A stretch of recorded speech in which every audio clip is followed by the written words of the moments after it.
पाकिस्तान में Congo virus के बाद मंकी पॉक्स का खतरा भी सर उठाने लगा है। रवां साल मुल्क में कोंगो वायरस के दर्जनों केसेस रिपोर्ट होने के बाद अब मंकी पॉक्स या एम पॉक्स फैलने का खतरा बढ़ चुका है और अब तक कई केसेस की तस्दीक हो चुकी है। और कल की खबर भी है कि एक और मुश्तबा केस सामने आया है।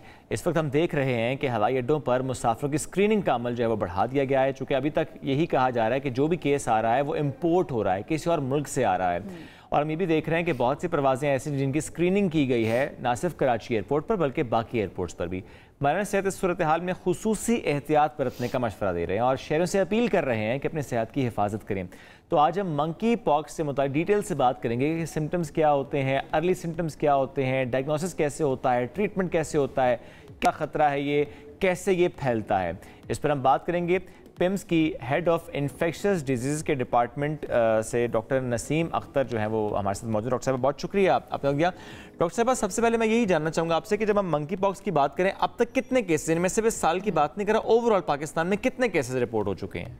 जी थैंक यू वेरी मच। अब तक पाकिस्तान में टोटल जो है 11 केसेस रिपोर्ट हो चुके हैं अब तक। यानी पहला केस लास्ट ईयर हुआ था? जी, ये जो फर्स्ट केस था वो लास्ट ईयर 2023 में डायग्नोस हुआ था और उसके बाद फिर ज़्यादातर केसेस जो हैं वो 2023 के ही हैं। इस साल तकरीबन 2 केसेस हैं जो अच्छा डॉक्टर साहिबा, अगर इसके इनिशियल सिम्टम्स की बात की जाए, मैं चाहूँगी अवेयरनेस के पर्सपेक्टिव से लोगों को ज़रूर बताएं कि इनिशियल सिम्टम्स क्या होते हैं और उसके बाद जब बीमारी बिगड़ जाती है तो एक्सट्रीम सिम्टम्स हम क्या देख रहे होते हैं? जी, इसमें बहुत इंपॉर्टेंट है ये जानना कि ये जो है वो बीमारी क्या है।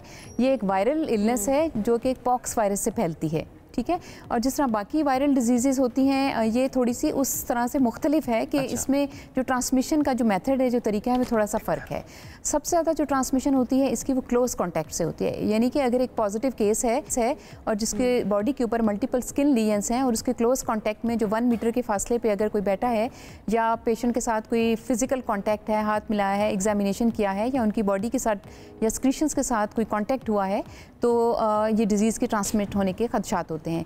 इसके अलावा दूसरी इंपॉर्टेंट जो उसकी ट्रांसमिशन होती है कि ये रेस्पिरेटरी रूट से भी ट्रांसमिट हो सकता है, लेकिन कोविड से बिल्कुल मुख्तलिफ है क्योंकि कोविड की ट्रांसमिशन काफ़ी ज़्यादा तेज़ी से होती है और फेस टू फेस कॉन्टैक्ट या एक दूसरे के साथ बात करने से भी ट्रांसमिशन हो सकती है। तो इसमें भी चांसेस हैं कि वायरल ट्रांसमिशन हो जाए, लेकिन कम है। और अगेन इसमें मास्क पहनने के लिए हम फोकस करते हैं कि अगर कोई पॉजिटिव केस फैमिली में मौजूद हो तो उसके जो क्लोज कॉन्टैक्ट्स हैं, एक तो वो फिज़िकली टच ना करें और फासला इख्तियार करें, साबुन पानी से अपने हाथों को बार बार धोएं और इसके अलावा मास्क का इस्तेमाल करें। और इसके अलावा जो ट्रांसमिशन है वो उन लोगों में ज़्यादा पाई गई है जो कि चूँकि क्लोज़ कॉन्टैक्ट से होती है, तो क्लोज़ कॉन्टैक्ट जो फैमिली मेम्बर हो सकते हैं या उस विसिनिटी में रहने वाले लोग हैं जो एक रूम शेयर कर रहे हों। दूसरी बात जो आपने इम्पॉर्टेंट कही है कि क्या ख़ास तदाबीर करनी चाहिए, तो वो यही वाली हैं जैसे हमने कोविड में की थी, वही जनरल प्रिकॉशंस हैं जो हम सबको लेनी चाहिए। यानी कि पेशेंट को आइसोलेट करना चाहिए। ज़्यादातर पेशेंट जो है उनको घरों में आइसोलेट कर दिया जाए तो ज़्यादा बेहतर है क्योंकि डिज़ीज़ अगर ज़्यादा सीवियर नहीं है तो उनको हॉस्पिटलाइज़ करने की ज़रूरत नहीं है। सो आइसोलेशन का कॉन्सेप्ट ज़्यादा इंपॉर्टेंट है। घर के लोग फासला इख्तियार करें, हाथों की सफाई का ख्याल रखें और नोटिफाई ज़रूर करें। और दूसरी बात जो मैं बताना ज़रूरी समझती हूँ वो ये है कि जो भी केसेस हमारे पास अभी तक रिपोर्ट हुए हैं उन सब की ट्रैवल की हिस्ट्री मौजूद है। हमारे लोकल ट्रांसमिशन का कोई भी केस अभी तक डॉक्यूमेंट नहीं हुआ और इस वजह से ये सोचा जाए तो मैं समझती हूँ कि कोई बहुत ज़्यादा हाइप क्रिएट करने की ज़रूरत नहीं है। लेकिन चूँकि WHO ने इसको एक पब्लिक हेल्थ इमरजेंसी डिक्लेयर किया है तो इस वजह से हमारी गवर्नमेंट बहुत विजिलेंट है कि वो तमाम एयरपोर्ट्स के ऊपर जितने भी लोग ट्रैवलर हैं जहाँ जो हाई रिस्क एरिया से आ रहे हैं, जहाँ पे केसेस रिपोर्ट हुए हैं, उनकी स्क्रीनिंग और उनकी डायग्नोसिस के लिए। अच्छा डॉक्टर नसीम, जैसे कोविड में हमने देखा था कि कोविड का एक इंक्यूबेशन पीरियड होता था, फिर हम देखते थे कुछ में सिम्टम्स बहुत ज़्यादा, कुछ में सिम्टम्स नहीं होते थे, एसिम्टोमेटिक पेशेंट्स भी होते थे, लेकिन ज़्यादा ट्रांसमिशन हो रही होती थी। अब ऐसे में मंकी पॉक्स क्या इंक्यूबेशन टाइम इसका होता है? क्या इसमें भी एसिम्टोमेटिक पेशेंट्स होते हैं? बिल्कुल ऐसा है। जिस तरह हर डिज़ीज़ का एक इंक्यूबेशन पीरियड होता है, इसका भी इंक्यूबेशन पीरियड है। यानी अगर कोई एक्सपोज हो गया है इंडिविजुअल तो इसका जो टाइम पीरियड है वो 5 से 21 दिन का है और ये वेरिएबल भी हो सकता है। कुछ लोगों में जल्दी सिम्टम आ जाए, कुछ में ये कम से कम 3 हफ्ते ले लेते हैं। इनिशियल जो अलामात होती हैं उसमें बुखार का होना, जिस्म में शदीद दर्द होना, सर में दर्द होना, पट्टों में खिंचाव होना, ये तमाम बातें हो सकती हैं। और उसके बाद अगर ये मज़ीद इसकी रेप्लिकेशन होना शुरू हो जाए वायरस की तो स्किन पे लीजन शुरू हो जाते हैं। और ये चिकन पॉक्स से काफ़ी हद तक मिलते जुलते स्किन के रैशेस होते हैं, लेकिन थोड़े थोड़े डिफरेंसेस हैं चिकन पॉक्स के मुकाबले में। जैसे कि इसकी रैश जो है वो फेस से स्टार्ट होती है और उसके बाद जो है वो बाजुओं के ऊपर, पाँव और हाथ के जो तलबे होते हैं उनके ऊपर आ सकती है, और इस तरह जेनिटल एरिया में भी इसके लीजन होते हैं।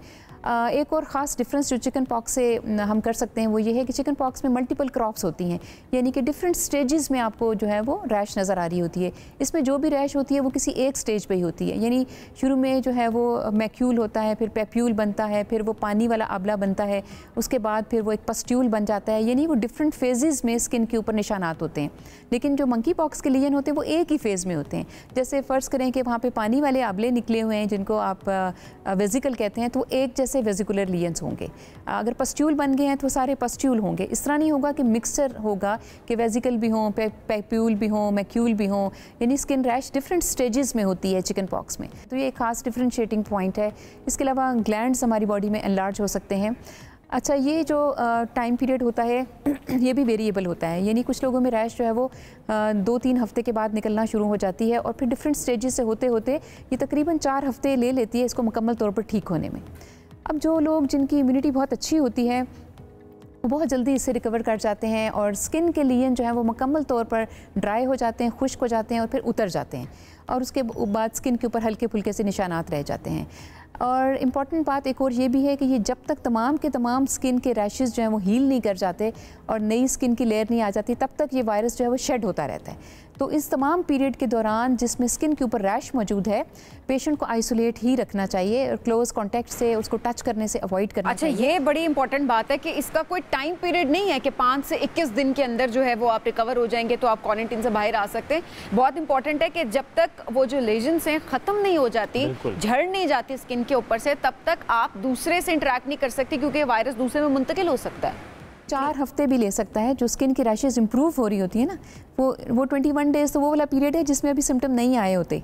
ये उसके बियॉन्ड है, जब रैश निकल आती है तो फिर डॉक्टर साहब कितना जानलेवा हो सकता है ये, थोड़ा इस लाइफ थ्रेटनिंग कितनी है ये डिजीज़, इसके बारे में भी बताइएगा। और स्पेशली 2023 के जो केसेस हमारे पास आए थे, जो 8 केसेस तकरीबन जिसका आप जिक्र भी कर रही हैं, उनमें कितने हमारे पास डेथ रेट क्या था उस हवाले से? बहुत अच्छा सवाल है। देखिए, इसमें डिपेंड करता है कि वायरस कौन से क्लैड से बिलोंग करता है। इसकी 2 टाइप्स हैं, एक क्लैड 1 है, एक क्लैड 2 है। जो पाकिस्तान के अंदर सर्कुलेट कर रहा था और जो हमारे यहाँ सीक्वेंसिंग हुई उसमें क्लैड 2B है, जो कि लेस सीवियर फॉर्म है उसकी। और दुनिया से जो इस वक्त रिपोर्ट हो रहा है, करंट जो आउटब्रेक है वो क्लैड 1 की है। वो थोड़ी सी ज़्यादा सीवियर फॉर्म है, और उसमें चूँकि जो स्किन के ऊपर नंबर ऑफ़ लीजन्स होते हैं वो भी ज़्यादा एक्सटेंसिव होते हैं as compare to clad 2B या क्लैड 2। पाकिस्तान के अंदर जो है वो लेस सीवियर फॉर्म सर्कुलेट कर रही थी, लेकिन अभी फर्दर सीक्वेंसिंग और टेस्टिंग की ज़रूरत है कि हमारे आने वाले जो अभी ट्रैवलर्स हैं, अगर वो डिजीज़ लेके आ रहे हैं तो क्या है वो टाइप कौन सी वाली है। और इसमें चूँकि ज़रा टाइप पे डिपेंडेंट होगा, उसके वेरिएंट पे डिपेंडेंट होगा कि उसके सिम्टम्स क्या होते हैं, जिस तरह आपने एक्सप्लेन भी किया, हमने कोविड में ये देखा था। अब ऐसे में एज वाइज अगर इसको हम डिफ़ाइन करें कि जैसा कोविड ने बच्चों को उस तरह से मुतासर नहीं किया था इनिशियली, फिर ज़रा दूसरे वेरिएंट्स आए थे, क्या इसका भी एज पर डिफरेंट इम्पैक्ट है? डिज़ीज़ सबको मुतासर कर सकती है, जिसमें बच्चे भी हैं, बड़े भी हैं, प्रेग्नेंट ख़वातीन भी हैं, तो किसी भी रिस्क ग्रुप को आप इंक्लूड कर सकते हैं इसमें। लेकिन सिवियरिटी की जहाँ तक बात है तो जो लिटरेचर कहता है वो ये है कि लेस दैन 8 ईयर्स की जो एज है या प्रेग्नेंट लेडीज़ हैं उनमें डिज़ीज़ सिवियर होने के इम्कानात हैं। लेकिन अभी तक हमारे मुल्क से कोई भी ऐसा केस नहीं था जो बच्चों में डायग्नोज हुआ हो या प्रेगनेंसी के स्टेटस के साथ किसी फ़ीमेल में ये डायग्नोज हुआ हो। डॉक्टर नसीम बहुत शुक्रिया, साथ मौजूद थी।